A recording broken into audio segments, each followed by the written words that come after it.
2026 दस्तक देने वाला है और आज जब मैं आपसे बात कर रहा हूं तो मन में पूरे एक साल की यादें घूम रही हैं। कई तस्वीरें, कई चर्चाएं, कई उपलब्धियां जिन्होंने देश को एक साथ जोड़ दिया। 2025 ने हमें ऐसे कई पल दिए जिन पर हर भारतीय को गर्व हुआ। देश की सुरक्षा से लेकर खेल के मैदान तक, विज्ञान की प्रयोगशालाओं से लेकर दुनिया के बड़े मंचों तक भारत ने हर जगह अपनी मजबूत छाप छोड़ी। इस साल ऑपरेशन सिंदूर हर भारतीय के लिए गर्व का प्रतीक बन गया। दुनिया ने साफ देखा, आज का भारत अपनी सुरक्षा से कोई समझौता नहीं करता। ऑपरेशन सिंदूर के दौरान देश के कोने कोने से मां भारती के प्रति प्रेम और समर्पण की तस्वीरें सामने आई। लोगों ने अपने अपने तरीके से अपने भाव व्यक्त किए। साथियों, यही जज्बा तब भी देखने को मिला जब वंदे मातरम के 150 वर्ष पूरे हुए। मैंने आपसे आग्रह किया था कि हैशटैग वंदे मातरम 150 के साथ अपने संदेश और सुझाव भेजे। देशवासियों ने इस अभियान में बढ़ चढ़कर हिस्सा लिया। साथियों, 2025 खेल के लिहाज से भी एक यादगार साल रहा। हमारी पुरुष क्रिकेट टीम ने आईसीसी चैंपियंस ट्रॉफी जीती। महिला क्रिकेट टीम ने पहली बार विश्व कप अपने नाम किया। भारत की बेटियों ने women's blind T20 world cup जीतकर इतिहास रच दिया। एशिया कप T20 में भी तिरंगा शान से लहराया। पैरा एथलीटों ने विश्व चैंपियनशिप में कई पदक जीतकर ये साबित किया कि कोई बाधा हौसलों को नहीं रोक सकती। विज्ञान और अंतरिक्ष क्षेत्र में भी भारत ने बड़ी छलांग लगाई। शुभांशु शुक्ला पहले भारतीय बने जो इंटरनेशनल स्पेस स्टेशन तक पहुंचे। पर्यावरण संरक्षण और वन्य जीवों की सुरक्षा से जुड़े कई प्रयास भी 2025 की पहचान बने। भारत में चीतों की संख्या भी अब 30 से ज्यादा हो गई है। 2025 में आस्था, संस्कृति और भारत की अद्वितीय विरासत सब एक साथ दिखाई दी। साल के शुरुआत में प्रयागराज महाकुंभ के आयोजन ने पूरी दुनिया को चकित किया। साल के अंत में अयोध्या में राम मंदिर पर ध्वजारोहण के कार्यक्रम ने हर भारतीय को गर्व से भर दिया। स्वदेशी को लेकर भी लोगों का उत्साह खूब दिखाई दिया। लोग वही सामान खरीद रहे हैं जिसमें किसी भारतीय का पसीना लगा हो और जिसमें भारत की मिट्टी की सुगंध हो। आज हम गर्व से कह सकते हैं 2025 ने भारत को और अधिक आत्मविश्वास दिया है। ये बात भी सही है, इस वर्ष प्राकृतिक आपदाएं हमें झेलनी पड़ी, अनेक क्षेत्रों में झेलनी पड़ी। अब देश 2026 में नई उम्मीदों, नए संकल्पों के साथ आगे बढ़ने को तैयार है। मेरे प्यारे देशवासियों, आज दुनिया भारत को बहुत आशा के साथ देख रही है। भारत से उम्मीद की सबसे बड़ी वजह है हमारी युवा शक्ति। विज्ञान के क्षेत्र में हमारी उपलब्धियां, नए नए इनोवेशन, टेक्नोलॉजी का विस्तार, इनसे दुनिया भर के देश बहुत प्रभावित हैं। साथियों, भारत के युवाओं में हमेशा कुछ नया करने का जुनून है और वो उतने ही जागरूक भी हैं। मेरे युवा साथी कई बार मुझसे ये पूछते हैं कि नेशन बिल्डिंग में वो अपना योगदान और कैसे बढ़ाएं, वो कैसे अपने आइडिया शेयर कर सकते हैं। कई साथी पूछते हैं कि मेरे सामने वो अपने आइडियाज का प्रेजेंटेशन कैसे दे सकते हैं। हमारे युवा साथियों की इस जिज्ञासा का समाधान है विकसित भारत यंग लीडर्स डायलॉग। पिछले साल इसका पहला एडिशन हुआ था। अब कुछ दिन बाद उसका दूसरा एडिशन होने वाला है। अगले महीने की 12 तारीख को स्वामी विवेकानंद जी की जयंती के अवसर पर राष्ट्रीय युवा दिवस मनाया जाएगा। इसी दिन यंग लीडर्स डायलॉग का भी आयोजन होगा और मैं भी इसमें जरूर शामिल होऊंगा। इसमें हमारे युवा इनोवेशन, फिटनेस, स्टार्टअप और एग्रीकल्चर जैसे महत्वपूर्ण विषयों पर अपने आइडियाज शेयर करेंगे। मैं इस कार्यक्रम को लेकर बहुत ही उत्सुक हूं। साथियों, मुझे ये देखकर अच्छा लगा कि इस कार्यक्रम में हमारे युवाओं की भागीदारी बढ़ रही है। कुछ दिनों पहले ही इससे जुड़ा एक क्विज कंपटीशन हुआ। इसमें 50 लाख से अधिक युवा शामिल हुए। एक निबंध प्रतियोगिता भी हुई जिसमें स्टूडेंट्स ने विभिन्न विषयों पर अपनी बातें रखी। इस प्रतियोगिता में तमिलनाडु पहले और उत्तर प्रदेश दूसरे स्थान पर रहा। साथियों, आज देश के भीतर युवाओं को प्रतिभा दिखाने के नए नए अवसर मिल रहे हैं। ऐसे बहुत से प्लेटफॉर्म्स विकसित हो रहे हैं जहां युवा अपनी योग्यता और रुचि के अनुसार टैलेंट दिखा सकते हैं। ऐसा ही एक प्लेटफॉर्म है स्मार्ट इंडिया हैकेथॉन। एक और ऐसा माध्यम जहां आइडियाज एक्शन में बदलते हैं। साथियों, स्मार्ट इंडिया हैकेथॉन 2025 का समापन इसी महीने हुआ है। इस हैकेथॉन के दौरान 80 से अधिक सरकारी विभागों की 270 से ज्यादा समस्याओं पर स्टूडेंट्स ने काम किया। स्टूडेंट्स ने ऐसे सॉल्यूशन दिए जो रियल लाइफ चैलेंजेस से जुड़े थे, जैसे ट्रैफिक की समस्या है। इसे लेकर युवाओं ने स्मार्ट ट्रैफिक मैनेजमेंट से जुड़े बहुत ही इंटरेस्टिंग पर्सपेक्टिव शेयर किए। फाइनेंशियल फ्रॉड्स और डिजिटल एरेस जैसी चुनौतियों के समाधान पर भी युवाओं ने अपने आइडियाज सामने रखे। गांवों में डिजिटल बैंकिंग के लिए साइबर सिक्योरिटी फ्रेमवर्क पर सुझाव दिया।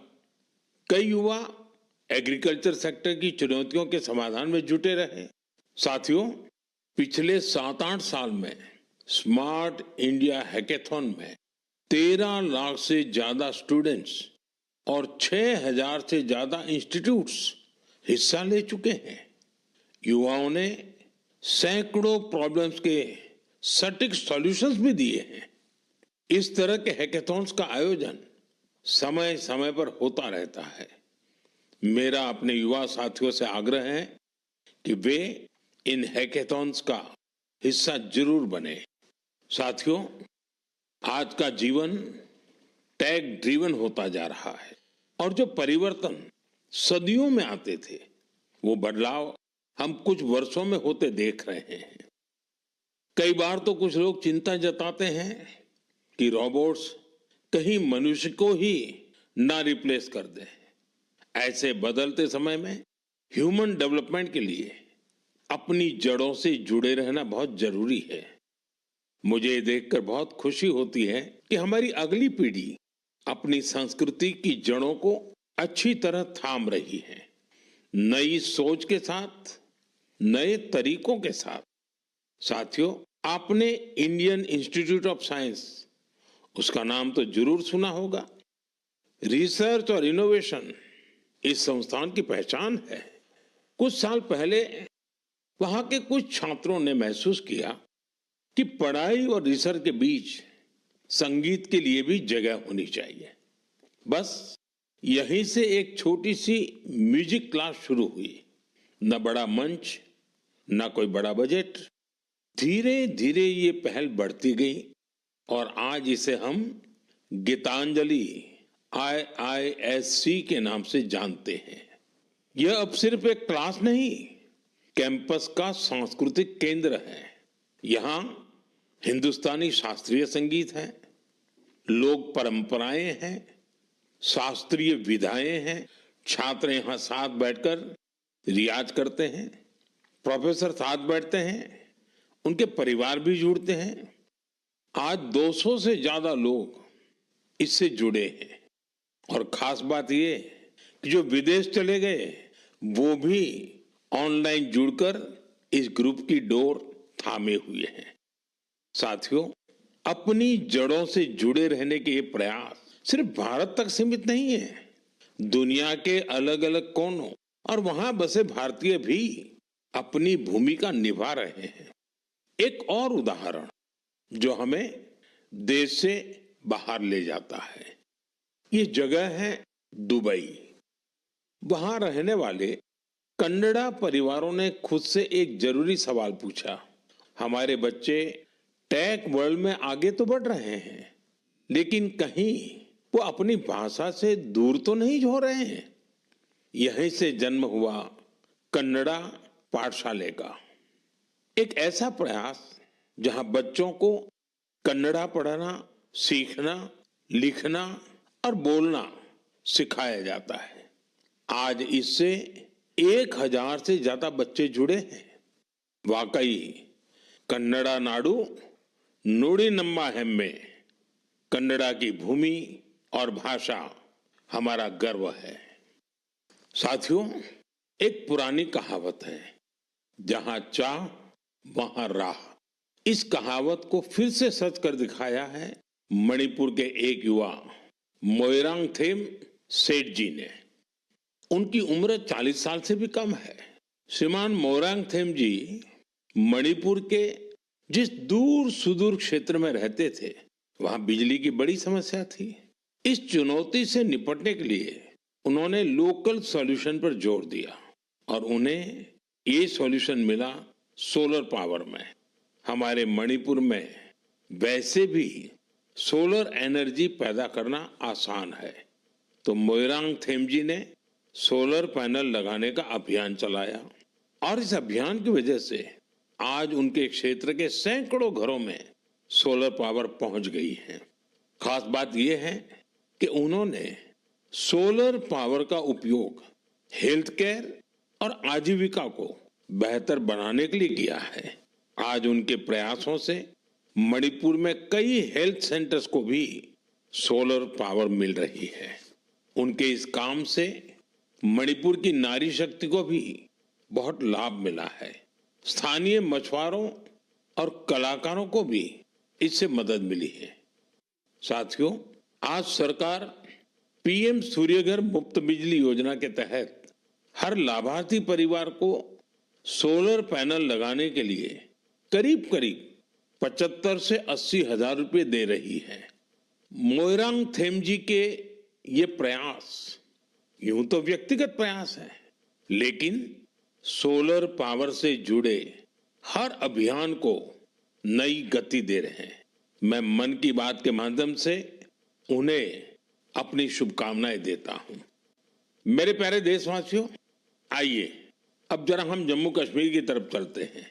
जम्मू कश्मीर की सांस्कृतिक और ऐतिहासिक विरासत, उसकी एक ऐसी गाथा साझा करना चाहता हूं जो आपको गर्व से भर देगी। जम्मू कश्मीर के बारामूला में जेहनपोरा नाम की एक जगह है। वहां लोग बरसों से कुछ ऊंचे ऊंचे टीले देखते आ रहे थे। साधारण से टीले, किसी को नहीं पता था कि क्या है। फिर एक दिन आर्कियोलॉजिस्ट की नजर इन पर पड़ी। जब उन्होंने इस इलाके को ध्यान से देखना शुरू किया तो ये टीले कुछ अलग लगे। इसके बाद इन टीलों का वैज्ञानिक अध्ययन शुरू किया गया।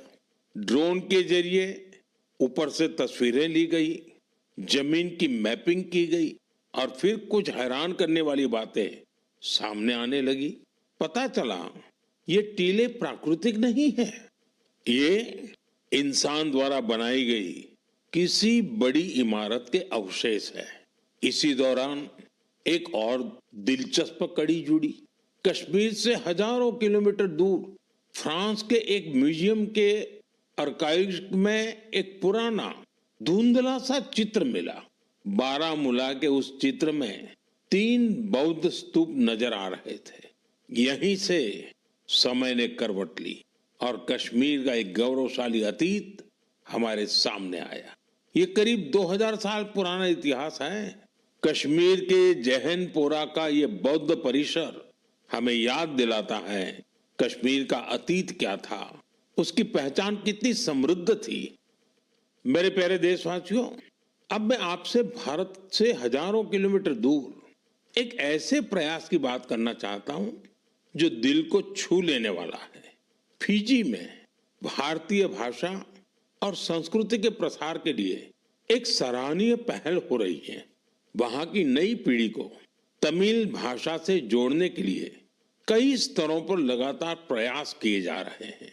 पिछले महीने फिजी के राकी राकी इलाके में वहां के एक स्कूल में पहली बार तमिल दिवस मनाया गया। उस दिन बच्चों को एक ऐसा मंच मिला जहां उन्होंने अपनी भाषा पर खुले दिल से गौरव व्यक्त किया। बच्चों ने तमिल में कविताएं सुनाई, भाषण दिए और अपनी संस्कृति को पूरे आत्मविश्वास के साथ मंच पर उतारा। साथियों, देश के भीतर भी तमिल भाषा के प्रचार के लिए लगातार काम हो रहा है। कुछ दिन पहले ही मेरे संसदीय क्षेत्र काशी में चौथा काशी तमिल संगमम हुआ। अब मैं आपको एक ऑडियो क्लिप सुनाने जा रहा हूं। आप सुनिए और अंदाजा लगाइए तमिल बोलने की कोशिश कर रहे ये बच्चे कहाँ के हैं। வணக்கம். பாரத் அரசங்கத்தல் ஓரே பாரதம் உன்னத பாரதம் நடத்தப்பட்ட காசி தமிழ் சங்கமம் 4 தமிழ் கற்போம் நான் ரொம்ப கார்க்க உதாரணத்துக்கு ஏன்னு தமிழில் इंट्रोडक्शन कासियोड़ भूमिल नानु पायल पटेल और सुकिंस इंटर कॉलेज की मानवी अनेवरकुम येन वड़क्कम। साथियों, आपको जानकर हैरानी होगी तमिल भाषा में इतनी सहजता से अपनी बात रखने वाले ये बच्चे काशी के हैं, वाराणसी के हैं। इनकी मातृभाषा हिंदी है, लेकिन तमिल भाषा के प्रति लगाव ने इन्हें तमिल सीखने के लिए प्रेरित किया है।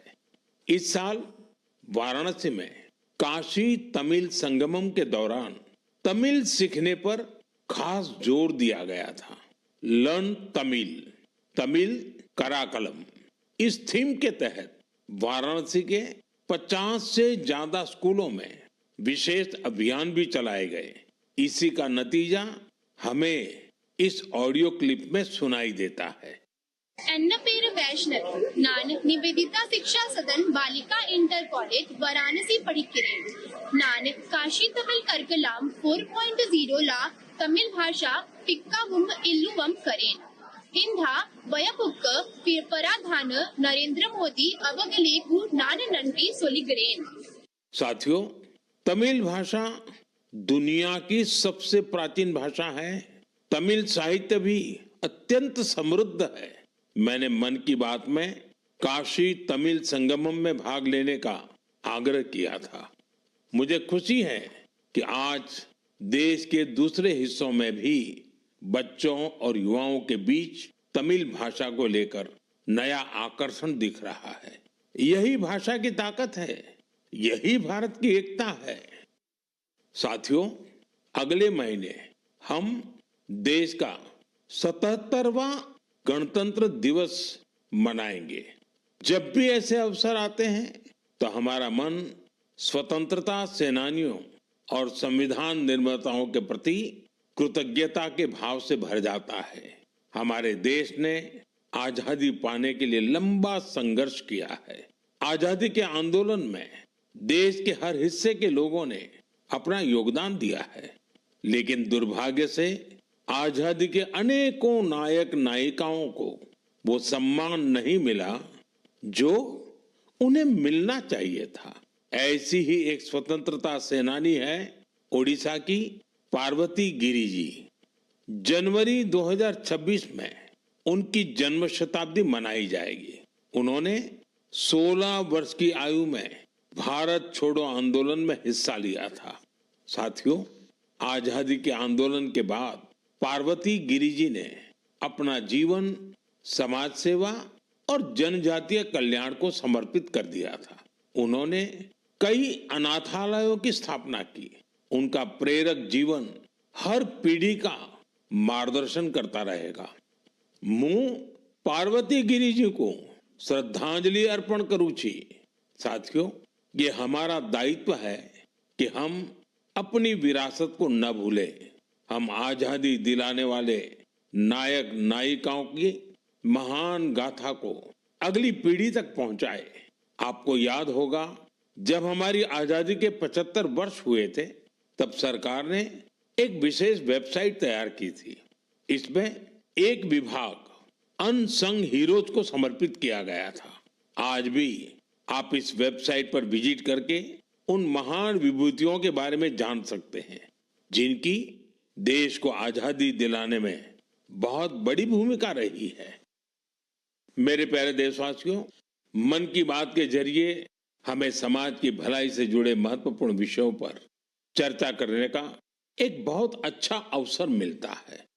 आज मैं एक ऐसे मुद्दे पर बात करना चाहता हूं जो हम सभी के लिए चिंता का विषय बन गया है। ICMR यानी Indian council of medical research ने हाल ही में एक रिपोर्ट जारी की है। इसमें बताया गया है कि निमोनिया और UTI जैसी कई बीमारियों के खिलाफ एंटीबायोटिक दवाएं कमजोर साबित हो रही है। हम सभी के लिए यह बहुत ही चिंताजनक है। रिपोर्ट के मुताबिक इसका एक बड़ा कारण लोगों द्वारा बिना सोचे समझे एंटीबायोटिक दवाओं का सेवन है। एंटीबायोटिक ऐसी दवाएं नहीं हैं जिन्हें यूं ही ले लिया जाए। इनका इस्तेमाल डॉक्टर की सलाह से ही करना चाहिए। आजकल लोग यह मानने लगे हैं कि बस एक गोली ले लो, हर तकलीफ दूर हो जाएगी। यही वजह है कि बीमारियां और संक्रमण इन एंटीबायोटिक दवाओं पर भारी पड़ रहे हैं। मैं आप सभी से आग्रह करता हूं कि कृपया अपनी मनमर्जी से दवाओं का इस्तेमाल करने से बचें। एंटीबायोटिक दवाओं के मामले में तो इस बात का ध्यान रखना बहुत जरूरी है। मैं तो यही कहूंगा, मेडिसिन्स के लिए गाइडेंस और एंटीबायोटिक्स के लिए डॉक्टर्स की जरूरत है। ये आदत आपकी सेहत को बेहतर बनाने में बहुत मददगार साबित होने वाली है। मेरे प्यारे देशवासियों, हमारी पारंपरिक कलाएं समाज को सशक्त करने के साथ ही लोगों की आर्थिक प्रगति का भी बड़ा माध्यम बन रही है। आंध्र प्रदेश के नारसापुरम जिले की लेस क्राफ्ट की चर्चा अब पूरे देश में बढ़ रही है। ये लेस क्राफ्ट कई पीढ़ियों से महिलाओं के हाथों में रही है। बहुत धैर्य और बारीकी के साथ देश की नारी शक्ति ने इसका संरक्षण किया है। आज इस परंपरा को एक नए रंग रूप के साथ आगे ले जाया जा रहा है। आंध्र प्रदेश सरकार और नाबार्ड मिलकर कारीगरों को नए डिजाइन सिखा रहे हैं, बेहतर स्किल ट्रेनिंग दे रहे हैं और नए बाजार से जोड़ रहे हैं। नारसापुरम लेस को GI टैग भी मिला है। आज इससे 500 से ज्यादा प्रोडक्ट्स बन रहे हैं और 250 से ज्यादा गांवों में करीब करीब 1 लाख महिलाओं को इससे काम मिल रहा है। साथियों, मन की बात ऐसे लोगों को सामने लाने का भी मंच है जो अपने परिश्रम से ना सिर्फ पारंपरिक कलाओं को आगे बढ़ा रहे हैं, बल्कि इससे स्थानीय लोगों को सशक्त भी कर रहे हैं। मणिपुर के चुराचांदपुर में मार्गरेट राम थारसी MG, उनके प्रयास ऐसे ही हैं। उन्होंने मणिपुर के पारंपरिक उत्पादों को, वहां के हैंडीक्राफ्ट को बांस और लकड़ी से बनी चीजों को एक बड़े विजन के साथ देखा और इसी विजन के कारण वो एक हैंडीक्राफ्ट आर्टिस्ट से लोगों के जीवन को बदलने का माध्यम बन गई। आज मार्गरेट जी की यूनिट, उसमें 50 से ज्यादा आर्टिस्ट काम कर रहे हैं और उन्होंने अपनी मेहनत से दिल्ली समेत देश के कई राज्यों में अपने प्रोडक्ट्स का एक मार्केट भी डेवलप किया है। साथियों, मणिपुर से ही एक और उदाहरण सेनापति जिले की रहने वाली चोखोने क्रिचेना जी का है। उनका पूरा परिवार परंपरागत खेती से जुड़ा रहा है। क्रिचेना ने इस पारंपरिक अनुभव को एक और विस्तार दिया। उन्होंने फूलों की खेती को अपना पैशन बनाया। आज वो इस काम से अलग अलग मार्केट्स को जोड़ रही है और अपने इलाके की लोकल कम्युनिटीज को भी एम्पावर कर रही है। साथियों, ये उदाहरण इस बात का पर्याय है कि अगर पारंपरिक ज्ञान को आधुनिक विजन के साथ आगे बढ़ाएं तो ये आर्थिक प्रगति का बड़ा माध्यम बन जाता है। आपके आसपास भी ऐसी सक्सेस स्टोरीज हो तो मुझे जरूर शेयर करिए। साथियों, हमारे देश की सबसे खूबसूरत बात यह है कि साल भर हर समय देश के किसी न किसी हिस्से में उत्सव का माहौल रहता है। अलग अलग पर्व त्योहार तो है ही, साथ ही विभिन्न राज्यों के स्थानीय उत्सव भी आयोजित होते रहते हैं। यानी अगर आप घूमने का मन बनाएं तो हर समय देश का कोई न कोई कोना अपने यूनिक उत्सव के साथ तैयार मिलेगा। ऐसा ही एक उत्सव इन दिनों कच्छ के रण में चल रहा है। इस साल कच्छ रणोत्सव का यह आयोजन 23 नवंबर से शुरू हुआ है, जो 20 फरवरी तक चलेगा। यहां कच्छ की लोक संस्कृति, लोक संगीत, नृत्य और हस्तशिल्प की विविधता दिखाई देती है। कच्छ के सफेद रण की भव्यता देखना अपने आप में एक सुखद अनुभव है।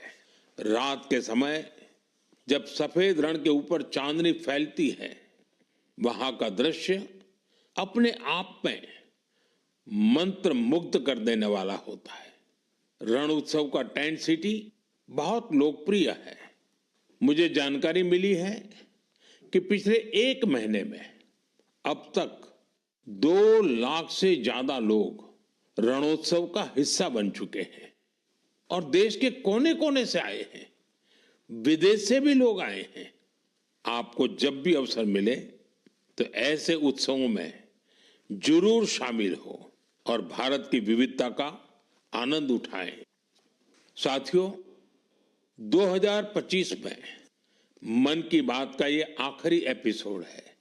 अब हम साल 2026 में ऐसे ही उमंग और उत्साह के साथ, अपनेपन के साथ अपने मन की बातों को करने के लिए मन की बात के कार्यक्रम में जरूर जुड़ेंगे।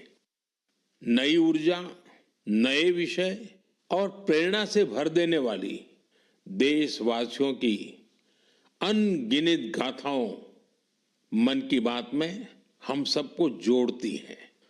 हर महीने मुझे ऐसे अनेक संदेश मिलते हैं जिसमें विकसित भारत को लेकर लोग अपना विजन साझा करते हैं। लोगों से मिलने वाले सुझाव और इस दिशा में उनके प्रयासों को देखकर ये विश्वास और मजबूत होता है। और जब ये सब बातें मेरे तक पहुंचती हैं तो विकसित भारत का संकल्प जरूर सिद्ध होगा। यह विश्वास दिनों दिन मजबूत होता जाता है। साल 2026 इस संकल्प सिद्धि की यात्रा में एक अहम पड़ाव साबित हो। आपका और आपके परिवार का जीवन खुशहाल हो, इसी कामना के साथ इस एपिसोड में विदाई लेने से पहले मैं जरूर कहूंगा, फिट इंडिया मूवमेंट आपको भी फिट रहना है। ठंडी का ये मौसम व्यायाम के लिए बहुत उपयुक्त होता है। व्यायाम जरूर करें। आप सभी को 2026 की बहुत बहुत शुभकामनाएं। धन्यवाद। वंदे मातरम।